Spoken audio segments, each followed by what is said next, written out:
어느 가을 저녁이었습니다. 한 노스님이 마당에 앉아 계셨습니다. 해는 천천히 산 너머로 지고 있었고 바람은 부드럽게 불었습니다.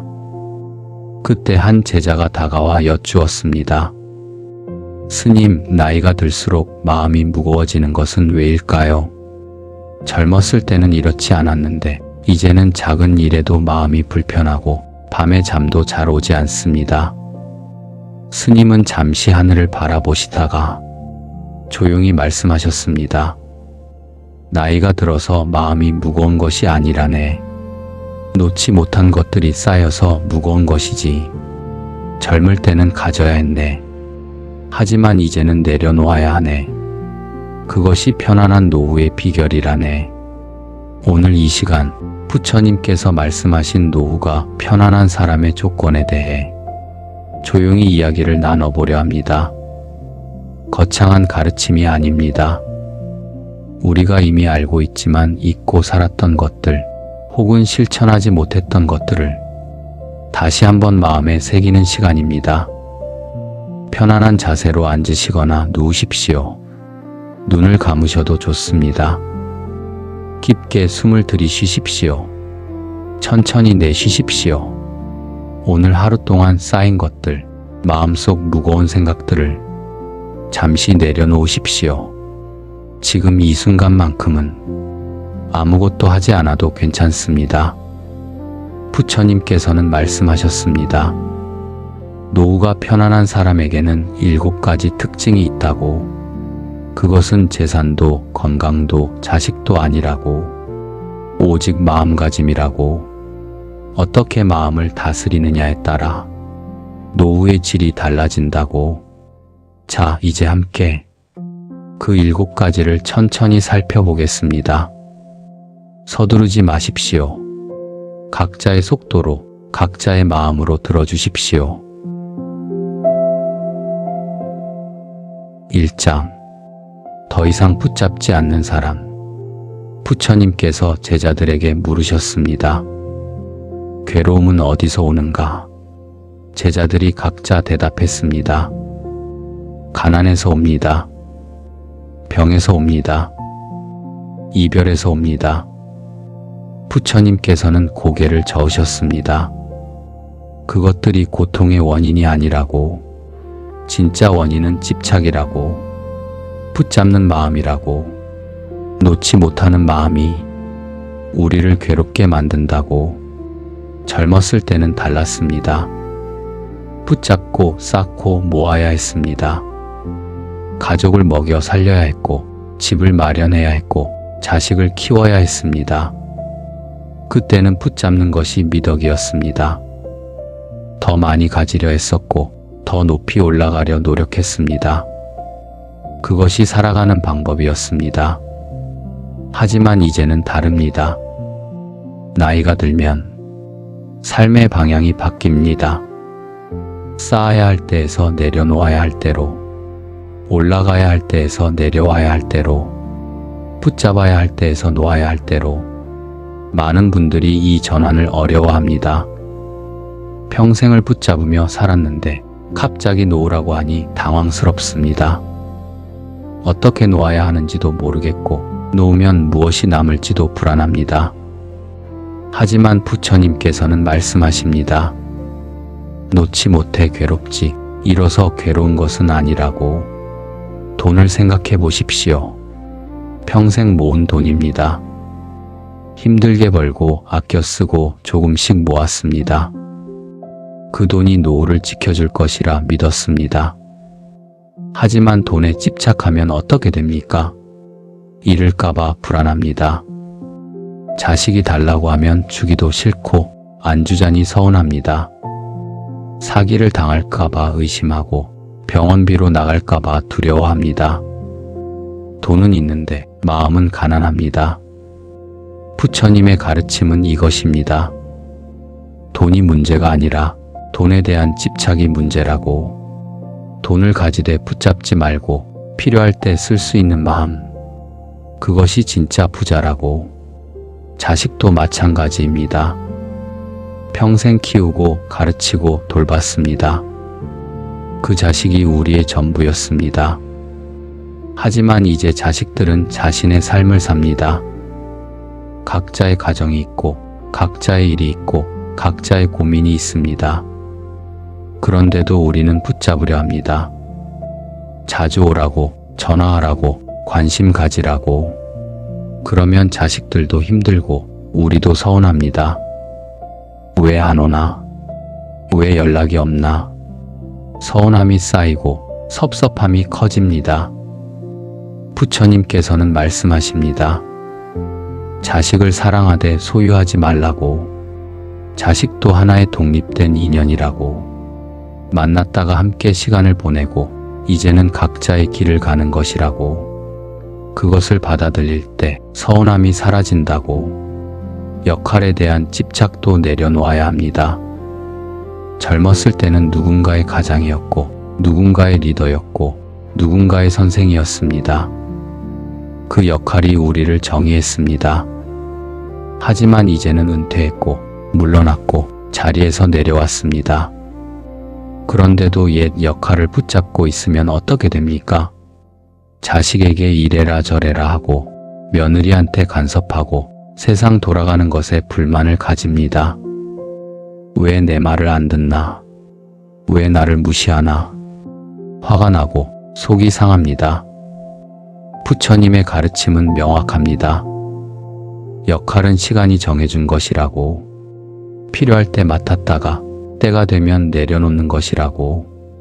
그것이 자연의 이치라고. 잠시 눈을 감고 생각해 보십시오. 지금 내가 붙잡고 있는 것이 무엇인가? 돈인가? 자식인가? 과거의 영광인가?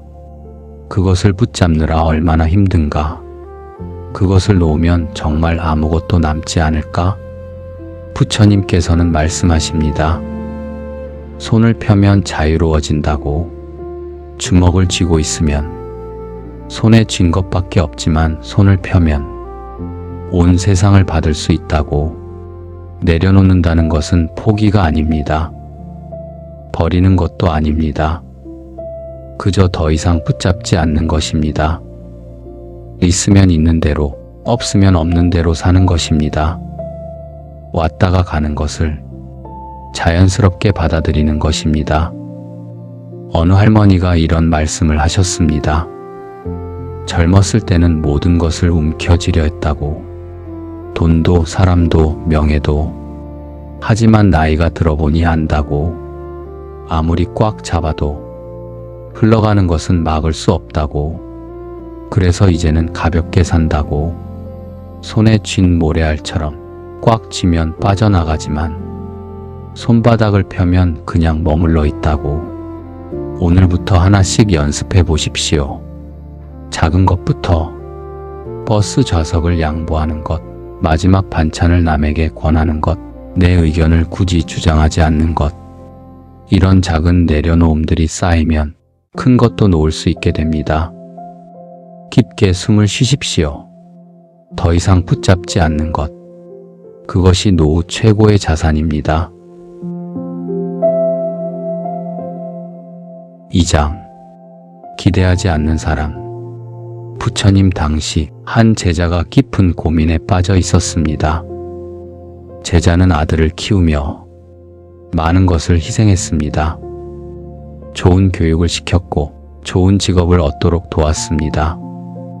이제 아들이 성공했으니 당연히 자신을 잘 모실 것이라 기대했습니다. 하지만 아들은 바빴습니다. 일에 치이고 자신의 가정에 바빴습니다. 아버지를 자주 찾지 않았습니다. 제자는 서운했습니다. 이렇게 키웠는데 이렇게밖에 못하나. 부처님께 하소연했습니다. 부처님께서는 조용히 물으셨습니다.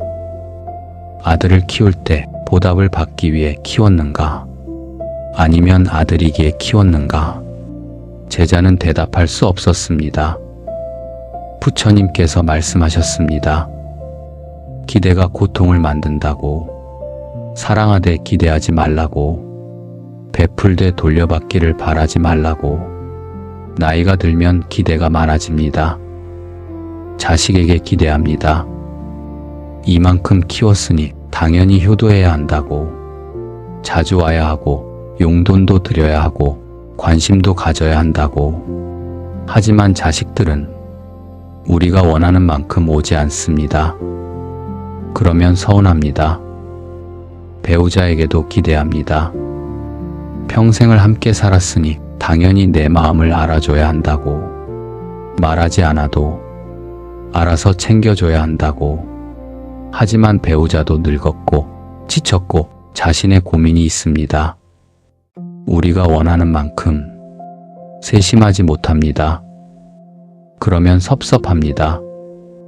이웃에게도 기대합니다.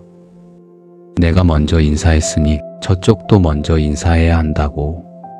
내가 도와줬으니 저쪽도 도와줘야 한다고. 하지만 사람들은 각자 바쁩니다. 우리가 해준 것을 기억하지 못할 수도 있습니다. 그러면 배신감이 듭니다. 부처님께서는 말씀하십니다. 기대하지 않으면 배신도 없다고. 기대라는 것은 무엇입니까? 내가 원하는 대로 상대방이 행동해야 한다는 요구입니다. 하지만 상대방도 자유의지가 있습니다. 상대방도 자신의 상황이 있고 자신의 형편이 있습니다.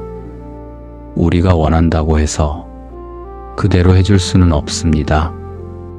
자식이 바빠서 못 오는 것입니다. 우리를 사랑하지 않아서가 아니라 정말로 시간이 없는 것입니다. 일도 해야 하고 아이도 키워야 하고 배우자도 돌봐야 합니다. 우리도 그렇게 바쁘게 살지 않았습니까? 배우자가 세심하지 못한 것은 성격입니다. 원래 그런 사람입니다. 평생을 함께 살았는데도 그것을 모르고 기대했던 우리가 어리석은 것입니다. 이웃이 답례하지 않는 것은 잊었거나 여유가 없거나 그냥 그런 사람입니다. 그것을 배신이라고 생각하면 우리만 괴롭습니다. 부처님의 가르침은 이것입니다. 기대를 내려놓으라고. 그렇다고 사랑을 멈추라는 것이 아닙니다. 오히려 더 자유롭게 사랑하라는 것입니다. 자식을 사랑하되 자주 오기를 기대하지 마십시오. 오면 기쁘고 안 와도 괜찮습니다. 자식도 자식의 삶이 있습니다. 그것을 인정하는 것이 진짜 사랑입니다. 배우자에게 친절하되 똑같이 돌려받기를 기대하지 마십시오. 내가 좋아서 하는 것이지 보답받으려고 하는 것이 아닙니다. 그러면 서운함이 없습니다. 이웃을 도와주되 나중에 도움받기를 바라지 마십시오. 도울 수 있어서 감사한 것이지 빚을 지우려는 것이 아닙니다. 그러면 배신감도 없습니다. 기대를 내려놓으면 신기한 일이 일어납니다. 오히려 관계가 좋아집니다. 우리가 기대하지 않으니 상대방도 부담이 없습니다. 부담이 없으니 더 편하게 대합니다. 더 편하게 대하니 관계가 자연스러워집니다. 자식이 의무감으로 오는 것과 편한 마음으로 오는 것은 다릅니다. 우리가 기대하지 않으면 자식들은 편한 마음으로 옵니다. 그게 더 좋지 않습니까? 배우자가 눈치 보며 챙기는 것과 자연스럽게 챙기는 것은 다릅니다. 우리가 기대하지 않으면 배우자는 자연스럽게 합니다. 그게 더 진심 아닙니까? 어느 할아버지가 이런 말씀을 하셨습니다. 젊었을 때는 모든 사람에게 기대했다고. 자식도 친구도 형제도. 그래서 늘 서운했다고. 왜 내 마음을 몰라주나? 왜 나한테만 이러나? 하지만 이제는 안다고. 아무도 내 마음을 몰라줄 의무가 없다는 것을 그렇게 생각하니 오히려 편하다고. 누가 조금만 잘해줘도 감사하다고. 잠시 숨을 고르고 이 말을 마음에 담아 보십시오. 나는 누구에게 무엇을 기대하고 있는가? 그 기대 때문에 얼마나 서운해하고 있는가? 그 기대를 내려놓으면 어떻게 될까? 기대를 내려놓는다고 무관심해지는 것이 아닙니다. 오히려 더 자유로워지는 것입니다. 상대방도 나도 오늘부터 연습해 보십시오. 작은 기대부터 내려놓기. 자식이 전화하기를 기다리지 말고 내가 먼저 전화하십시오. 배우자가 알아서 하기를 바라지 말고 내가 하고 싶으면 하십시오. 이웃이 먼저 인사하기를 기다리지 말고 내가 먼저 웃으며 인사하십시오. 그렇게 하다 보면 어느새 마음이 가벼워집니다. 서운함이 줄어듭니다. 그것이 바로 노후를 편안하게 사는 비결입니다. 깊게 숨을 쉬십시오. 기대하지 않으면 배신도 없고 실망도 없습니다. 그저 있는 그대로를 받아들일 뿐입니다. 3장 비교하지 않는 사람. 부처님 당시 두 사람이 길을 걷고 있었습니다. 한 사람은 부자였고 한 사람은 가난했습니다. 부자는 큰 집에 살고 좋은 옷을 입고 풍족하게 먹었습니다. 가난한 사람은 작은 오두막에 살고 낡은 옷을 입고 간신히 끼니를 때웠습니다. 그런데 신기한 일이 일어났습니다. 가난한 사람은 늘 웃었습니다. 작은 것에도 감사했고 만나는 사람마다 친절했습니다. 반면 부자는 늘 불만이었습니다. 더 큰 집을 원했고 더 좋은 옷을 원했고 더 맛있는 음식을 원했습니다. 사람들이 부처님께 물었습니다. 왜 가난한 사람이 더 행복해 보입니까? 부처님께서 말씀하셨습니다. 가난한 사람은 자신의 삶과 비교할 대상이 없기 때문이라고. 하지만 부자는 늘 자신보다 더 부유한 사람과 비교하기 때문이라고. 나이가 들면 비교가 많아집니다. 옆집 할머니는 자식이 잘 챙기는데 우리 집은 아니라고.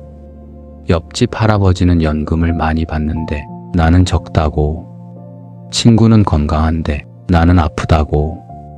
비교하고 또 비교합니다. 그러면 어떻게 됩니까? 내 삶이 초라해 보입니다. 가진 것은 보이지 않고 없는 것만 보입니다. 감사할 일은 있고 부러운 일만 생각합니다. 마음은 점점 무거워지고 불만은 점점 커집니다. 부처님께서는 말씀하십니다. 비교는 마음을 늙게 하고 만족은 마음을 젊게 한다고. 다른 사람의 노후와 내 노후를 비교하지 마십시오. 각자의 인연이 다릅니다. 누구는 자식 복이 있고 누구는 건강 복이 있고 누구는 재물 복이 있습니다. 모든 복을 다 가진 사람은 없습니다. 각자 받은 몫이 있을 뿐입니다. 자식이 잘 챙기는 집을 보며 부러워하지 마십시오. 그 집은 그 집대로 고민이 있습니다. 어쩌면 자식이 너무 간섭해서 힘들 수도 있습니다. 우리는 자식이 안 와서 서운하지만 저쪽은 자식이 너무 와서 피곤할 수도 있습니다. 재산이 많은 사람을 보며 부러워하지 마십시오. 돈이 많으면 걱정도 많아집니다. 자식들이 돈 때문에 다툴 수도 있고 사기꾼이 노릴 수도 있고 어디에 쓸지 고민도 많습니다. 적당히 있는 것이 오히려 편할 수도 있습니다. 건강한 사람을 보며 부러워하지 마십시오. 건강도 인연입니다. 우리는 지금 아프지만 다른 면에서는 복을 받았을 수 있습니다. 아픔 덕분에 느리게 살게 되었고 느리게 살다 보니 작은 것에 감사하게 되었을 수도 있습니다. 부처님의 가르침은 이것입니다. 남의 삶을 내려다보지도 올려다보지도 말라고. 그저 옆에서 보라고. 각자의 삶이 있을 뿐이라고. 비교하는 마음은 교묘합니다. 우리보다 못한 사람을 보면 우월감을 느낍니다. 잠깐은 기분이 좋지만 그것도 독입니다. 다른 사람의 불행으로 위안받는 마음은 건강하지 않습니다. 우리보다 나은 사람을 보면 열등감을 느낍니다. 내가 뭐가 부족한가? 왜 나는 저렇지 못한가? 그러면 마음이 비참해집니다. 부처님께서는 말씀하십니다. 비교하는 순간 평화는 사라진다고. 잠시 눈을 감고 생각해 보십시오. 오늘 하루 누구와 나를 비교했습니까? 그 비교가 나를 행복하게 만들었습니까? 아니면 불행하게 만들었습니까? 어느 스님이 이런 말씀을 하셨습니다. 들꽃은 장미를 부러워하지 않는다고. 장미는 장미대로 피고 들꽃은 들꽃대로 핀다고. 각자의 아름다움이 있을 뿐이라고. 우리도 그렇습니다.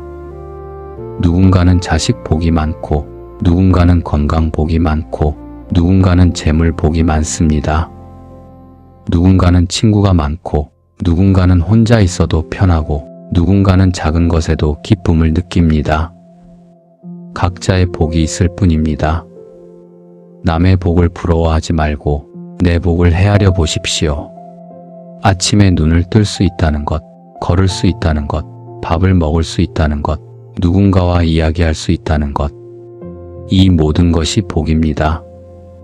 오늘부터 연습해 보십시오. 비교하려는 마음이 일어날 때 잠깐 멈추십시오. 그리고 내게 있는 것을 하나씩 세어 보십시오. 오늘 아침 햇살, 따뜻한 차 한 잔, 편안한 잠자리, 건강한 다리, 웃을 수 있는 입. 하나씩 세다 보면 감사할 것이 참 많다는 것을 알게 됩니다. 비교는 끝이 없습니다. 만족은 지금 여기 있습니다.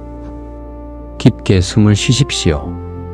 비교는 마음을 늙게 하고 만족은 마음을 젊게 합니다. 4장. 과거에 머물지 않는 사람. 어느 날 한 노인이 부처님을 찾아왔습니다. 노인은 눈물을 흘리며 말했습니다. 스님, 저는 후회가 너무 많습니다. 젊었을 때 더 열심히 살 걸, 자식들에게 더 잘해줄 걸, 아내에게 더 상냥하게 대할 걸. 이제 와서 후회해도 다시 돌아갈 수 없으니 마음이 너무 아픕니다. 부처님께서는 조용히 물으셨습니다. 과거를 붙잡고 있으면 지금 이 순간은 어떻게 되는가? 노인은 고개를 숙였습니다. 부처님께서 말씀하셨습니다. 과거는 기억이지 거처가 되어서는 안 된다고. 지나간 것은 이미 흘러갔다고. 다시 오지 않는다고. 중요한 것은 오늘, 지금 이 순간이라고. 나이가 들면 과거를 자주 떠올립니다. 좋았던 기억, 후회되는 기억, 아픈 기억, 그 기억들이 마음속에 자리 잡고 있습니다. 어떤 분은 과거의 영광에 머뭅니다. 그때는 잘 나갔는데, 그때는 사람들이 나를 찾았는데, 그때는 돈도 많았는데, 지금은 아무도 알아주지 않는다고, 초라하다고, 쓸쓸하다고 말합니다. 어떤 분은 과거의 후회에 머뭅니다. 그때 그 일만 안 했어도, 그때 그 사람한테 잘했어도, 그때 돈을 아꼈어도 인생이 달라졌을 거라고, 지금보다 나았을 거라고 생각합니다. 어떤 분은 과거의 상처에 머뭅니다. 누가 나를 무시했다. 누가 나를 배신했다. 누가 나를 속였다. 그 일을 잊지 못하고 밤낮으로 생각합니다. 하지만 부처님께서는 말씀하십니다.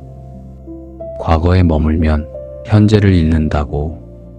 과거의 영광을 붙잡고 있으면 지금의 소박한 행복이 보이지 않습니다. 과거의 후회를 붙잡고 있으면 지금 할 수 있는 일이 보이지 않습니다. 과거의 상처를 붙잡고 있으면 지금 만나는 사람이 보이지 않습니다. 과거는 이미 끝났습니다. 아무리 생각해도 다시 돌아갈 수 없습니다. 아무리 후회해도 바꿀 수 없습니다. 그런데도 우리는 과거에 매달립니다. 왜일까요? 현재가 두렵기 때문입니다. 과거는 이미 일어난 일이라 안전합니다.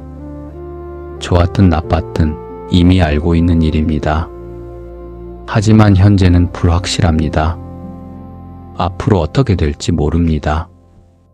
그래서 두렵습니다. 그 두려움을 피해 과거로 도망갑니다. 하지만 부처님께서는 말씀하십니다.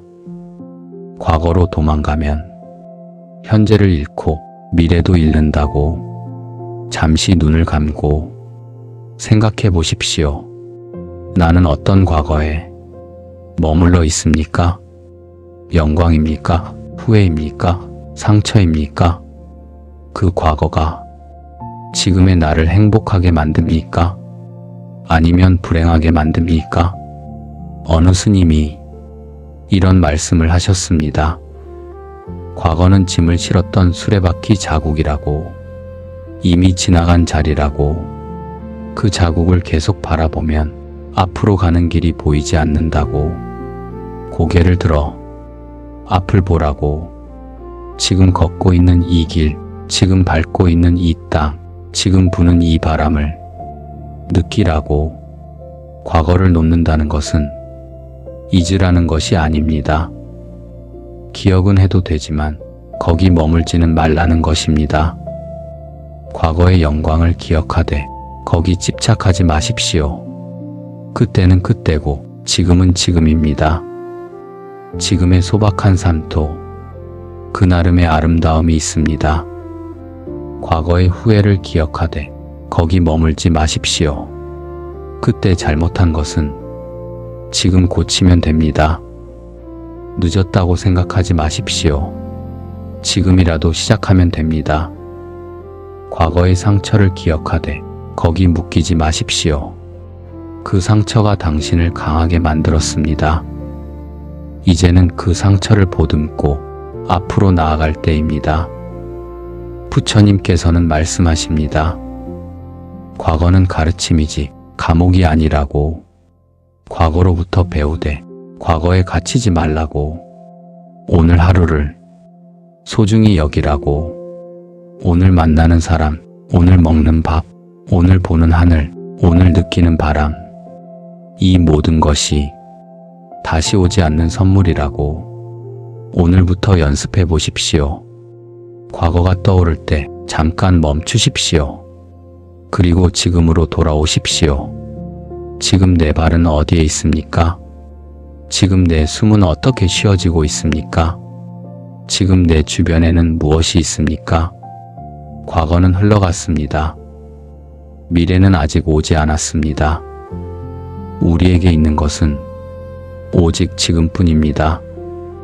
그 지금을 온전히 살아보십시오.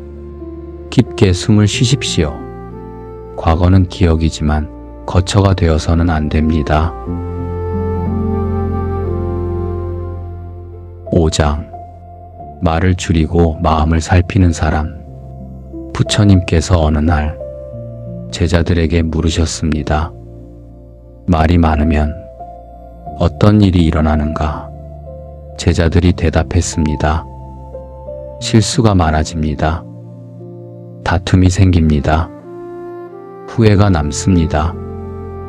부처님께서 고개를 끄덕이셨습니다. 그래서 부처님께서는 정어를 가르치셨습니다. 바른 말, 필요한 말, 상처 주지 않는 말. 말을 많이 하는 것보다 적게 하되 바르게 하는 것이 더 중요하다고. 나이가 들면 말이 많아지기 쉽습니다. 혼자 있는 시간이 많으니 누군가를 만나면 말이 쏟아집니다. 젊었을 때의 이야기, 자식 이야기, 건강 이야기, 세상 돌아가는 이야기. 같은 이야기를 반복하기도 하고 불평과 원망이 섞이기도 합니다. 그러다 보면 어떻게 됩니까? 듣는 사람이 지칩니다. 자식들은 전화가 길어질까봐 짧게 끊으려 합니다. 친구들은 만나기를 부담스러워 합니다. 말이 많아서 관계가 멀어집니다. 부처님께서는 말의 종류를 구분하셨습니다. 필요한 말이 있고 불필요한 말이 있습니다. 도움이 되는 말이 있고 해가 되는 말이 있습니다. 필요한 말은 적게 하되 정확하게, 불필요한 말은 아예 하지 않는 것이 지혜입니다. 불필요한 말에는 어떤 것이 있을까요? 뒷말이 있습니다. 없는 자리에서 다른 사람을 이야기하는 것입니다. 저 사람이 어떻더라, 그 집은 어떻더라, 들은 이야기를 또 전합니다. 그러면 어떻게 됩니까? 말이 꼬이고 오해가 생기고 관계가 틀어집니다. 원망의 말도 불필요합니다. 세상이 왜 이러나, 요즘 젊은이들은 버릇이 없다, 정치가 잘못되었다, 모든 것에 불만입니다. 그러면 어떻게 됩니까? 듣는 사람도 기분이 나빠지고 말하는 사람도 더 화가 납니다. 부정적인 말은 부정적인 마음을 만듭니다. 과거 이야기를 반복하는 것도 조심해야 합니다. 예전에는 이랬는데, 그때는 저랬는데, 같은 이야기를 또 합니다. 처음 듣는 사람에게는 좋지만 여러 번 듣는 사람은 지칩니다. 부처님께서는 말씀하십니다. 말을 이기면 세상을 이긴다고. 말을 줄이면 어떤 좋은 일이 생길까요? 먼저 실수가 줄어듭니다. 말이 많으면 실언을 하기 쉽습니다. 생각 없이 던진 말 한마디가 상대방에게 상처를 줍니다. 하지만 말을 줄이면 신중해집니다. 꼭 필요한 말만 조심스럽게 합니다. 다툼도 줄어듭니다. 말다툼은 말이 많을 때 생깁니다. 한마디 하면 한마디 받고 점점 격해집니다. 하지만 말을 줄이면 다툴 일도 줄어듭니다. 경청할 수 있게 됩니다. 내가 말을 적게 하면 상대방의 말을 들을 수 있습니다. 진짜로 들을 수 있습니다. 상대방이 무엇을 원하는지, 무엇이 힘든지 귀 기울여 들을 수 있습니다. 마음도 고요해집니다. 말이 많으면 마음도 시끄럽습니다. 하지만 침묵하면 마음도 고요해집니다. 고요한 마음에서 지혜가 생깁니다. 어느 노스님이 이런 말씀을 하셨습니다. 젊었을 때는 할 말이 많다고 생각했다고, 세상에 하고 싶은 말이 많았고 사람들에게 알려주고 싶은 것도 많았다고, 하지만 나이가 들수록 할 말이 줄어든다고, 아는 것이 많아질수록 말이 신중해진다고, 정말 중요한 것은 말로 다 할 수 없다는 것을 알게 된다고. 잠시 숨을 고르고 이 말을 마음에 담아 보십시오. 오늘 하루 나는 얼마나 많은 말을 했습니까? 그 말들이 필요한 말이었습니까? 아니면 불필요한 말이었습니까? 말을 줄인다는 것은 무뚝뚝해지라는 것이 아닙니다. 필요한 말은 하되 불필요한 말은 하지 말라는 것입니다. 칭찬할 일이 있으면 칭찬하십시오. 감사할 일이 있으면 감사하십시오. 위로할 일이 있으면 위로하십시오. 하지만 뒷말, 원망의 말, 반복되는 과거 이야기는 줄이십시오. 오늘부터 연습해 보십시오. 말하기 전에 잠깐 생각해 보는 것입니다. 이 말이 꼭 필요한가? 이 말이 도움이 되는가? 이 말이 상처를 주지는 않는가? 그렇게 생각하고 나서 말하십시오. 말을 줄이면 관계가 좋아집니다. 자식들도 전화를 더 기다리게 되고 친구들도 만남을 더 편하게 여기게 됩니다. 무엇보다 내 마음이 편안해집니다. 깊게 숨을 쉬십시오. 말을 이기면 세상을 이깁니다. 6장. 혼자 있어도 외롭지 않은 사람. 어느 날 한 제자가 부처님께 물었습니다. 스님, 저는 혼자 있는 것이 두렵습니다. 사람들이 떠나면 정막이 밀려오고 마음이 불안해집니다. 어떻게 하면 혼자 있어도 편안할 수 있습니까? 부처님께서 말씀하셨습니다. 외로움과 고독은 다르다고. 외로움은 누군가를 원하는 마음이고 고독은 자기 자신과 함께 있는 것이라고. 외로움은 괴롭지만 고독은 평화롭다고. 나이가 들면 혼자 있는 시간이 많아집니다. 자식들은 각자의 삶을 살고 친구들은 하나둘 떠나가고 배우자마저 먼저 가는 경우도 있습니다. 집에 혼자 앉아 있으면 정막이 밀려옵니다. 시계 소리만 째깍거리고 텔레비전 소리만 들립니다. 왜 아무도 전화하지 않나? 왜 아무도 찾아오지 않나? 외로움이 커집니다. 하지만 부처님께서는 말씀하십니다.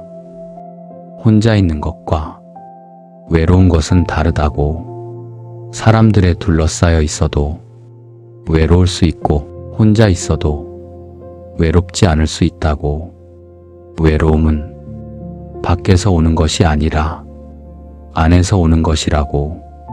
누군가를 원하는 마음, 채워지지 않는 마음, 인정받고 싶은 마음, 그 마음이 외로움을 만든다고.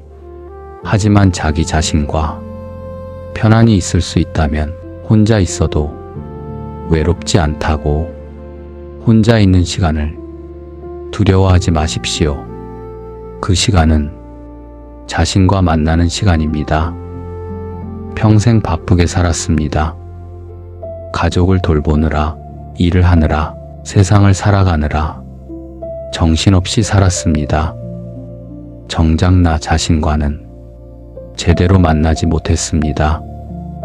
이제 혼자 있는 시간이 주어졌습니다. 이 시간은 선물입니다. 나를 돌아보고, 나를 이해하고, 나를 돌보는 시간입니다. 혼자 있을 때 무엇을 할 수 있을까요? 차 한 잔을 천천히 마셔보십시오. 그냥 마시지 말고 차의 온기를 느끼고 향을 맡고 맛을 음미하십시오. 그 순간 당신은 차와 함께 있습니다. 외롭지 않습니다. 산책을 나가보십시오. 천천히 걸으며 바람을 느끼고 나무를 보고 새소리를 들으십시오. 그 순간 당신은 자연과 함께 있습니다. 외롭지 않습니다. 책을 읽어보십시오. 좋아하는 책, 마음에 드는 글을 천천히 읽으십시오. 그 순간 당신은 저자의 생각과 함께 있습니다. 외롭지 않습니다. 명상을 해보십시오. 눈을 감고 숨을 느끼고 마음을 관찰하십시오.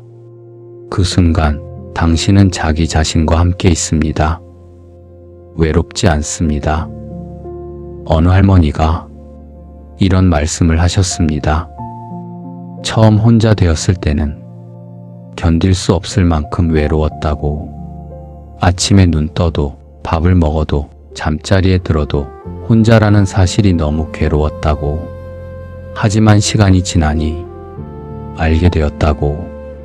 혼자라는 것이 외로운 것만은 아니라는 것을.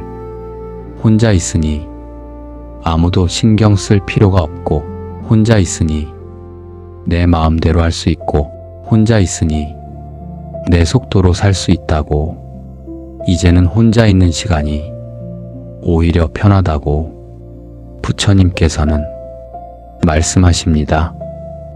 고요를 두려워하지 않는 사람이 늙지 않는다고. 혼자 있는 것을 견딜 수 있는 사람이 진짜 자유롭다고. 외로움은 누군가를 필요로 하는 마음입니다. 하지만 고독은 아무도 필요 없는 마음입니다. 나 혼자로도 충분한 마음입니다. 그 마음을 가진 사람은 어디에 있어도 편안합니다. 사람들 속에 있어도 편안하고 혼자 있어도 편안합니다. 잠시 눈을 감고 생각해 보십시오. 나는 혼자 있는 것을 두려워하고 있습니까? 혼자 있을 때 무엇이 불편합니까? 정말 누군가가 필요한 것입니까? 아니면 습관적으로 두려워하는 것입니까? 오늘부터 연습해 보십시오. 하루에 1시간 혼자만의 시간을 가지십시오. 텔레비전도 끄고 전화도 받지 말고 그저 혼자 있어 보십시오. 처음에는 불편할 것입니다. 하지만 조금씩 익숙해질 것입니다. 그리고 어느 순간 혼자 있는 것이 편안해질 것입니다. 혼자 있어도 외롭지 않다는 것을 알게 될 것입니다. 깊게 숨을 쉬십시오.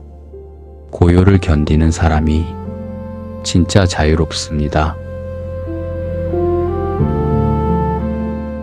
7장 오늘에 감사하는 사람. 부처님께서 제자들과 탁발을 나가셨습니다. 어느 집에서 쌀 한 줌을 공양받았습니다.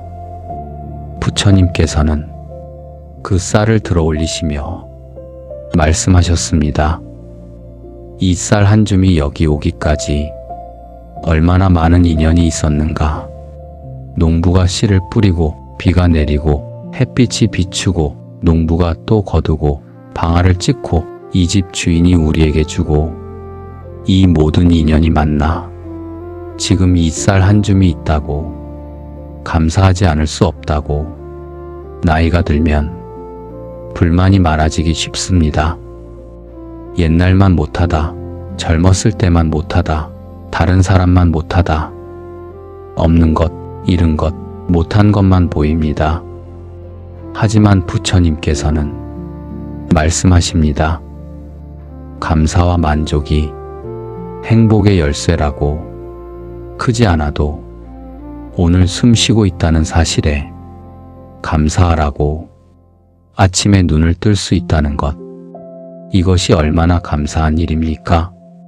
어젯밤 자는 동안 심장은 쉬지 않고 뛰었고 폐는 쉬지 않고 숨 쉬었고 몸은 나를 지켜주었습니다. 그래서 오늘 아침 다시 눈을 뜰 수 있었습니다. 이것만으로도 충분히 감사할 일입니다. 걸을 수 있다는 것. 이것이 얼마나 감사한 일입니까? 두 다리가 나를 지탱해주고 원하는 곳으로 가게 해줍니다. 아픈 다리로 천천히 걷는다 해도 걸을 수 있다는 것 자체가 감사입니다. 밥을 먹을 수 있다는 것. 이것이 얼마나 감사한 일입니까? 입으로 씹을 수 있고 목으로 넘길 수 있고 위장이 소화시켜줍니다. 맛있든 맛없든 먹을 수 있다는 것 자체가 감사입니다. 사람이 있다는 것, 혼자가 아니라는 것, 누군가와 이야기를 나눌 수 있고 누군가의 목소리를 들을 수 있고 누군가와 함께 시간을 보낼 수 있습니다. 자주는 아니어도 가끔이라도 그런 사람이 있다는 것이 감사입니다. 지붕이 있다는 것, 비를 피할 수 있고 바람을 막을 수 있고 편히 쉴 수 있는 공간이 있습니다. 크든 작든 화려하든 소박하든 쉴 곳이 있다는 것이 감사입니다. 부처님께서는 말씀하십니다. 노후의 행복은 더 가짐이 아니라 덜 불만족이라고. 만족을 아는 사람이 진짜 부자라고. 만족은 많이 가져서 오는 것이 아닙니다. 적게 가졌어도 그것으로 만족할 때 행복이 옵니다. 큰 집이 없어도 많은 돈이 없어도 건강이 완벽하지 않아도 지금 있는 것에 감사할 수 있다면 그것으로 충분합니다. 어느 할아버지가 이런 말씀을 하셨습니다. 젊었을 때는 더 가지려고만 했다고. 더 큰 집, 더 좋은 차, 더 많은 돈. 하지만 나이가 들어보니 안다고. 행복은 더 가지는 데 있지 않고 이미 가진 것을 아는 데 있다고. 지금 가진 것이 사실은 충분하다고. 아니, 충분한 정도가 아니라 넘친다고. 잠시 눈을 감고 생각해 보십시오. 오늘 하루 감사할 일이 무엇이었습니까? 눈을 떴다는 것, 숨을 쉰다는 것, 걸을 수 있다는 것, 밥을 먹을 수 있다는 것, 지붕 아래 있다는 것. 하나씩 세어 보십시오. 세다 보면 감사할 것이 참 많다는 것을 알게 됩니다. 오늘부터 연습해 보십시오. 아침에 눈을 뜰 때 감사하십시오. 오늘 하루를 살 수 있음에. 밥을 먹을 때 감사하십시오. 이 음식이 내 앞에 오기까지. 모든 인연에. 잠자리에 들 때 감사하십시오. 무사히 하루를 마칠 수 있음에. 그렇게 감사하며 살다 보면 마음이 가벼워집니다. 불만이 줄어들고 만족이 커집니다. 그것이 바로 편안한 노후입니다. 깊게 숨을 쉬십시오. 이미 충분하다는 것을 아는 순간 노후는 편안해집니다. 해가 완전히 졌습니다. 산사에는 저녁 예불 소리가 들립니다. 목탁 소리가 고요히 퍼집니다. 오늘 함께 나눈 이야기 7가지 조건을 다시 한번 떠올려 봅니다. 더 이상 붙잡지 않는 사람, 기대하지 않는 사람, 비교하지 않는 사람, 과거에 머물지 않는 사람, 말을 줄이고 마음을 살피는 사람, 혼자 있어도 외롭지 않은 사람, 오늘에 감사하는 사람.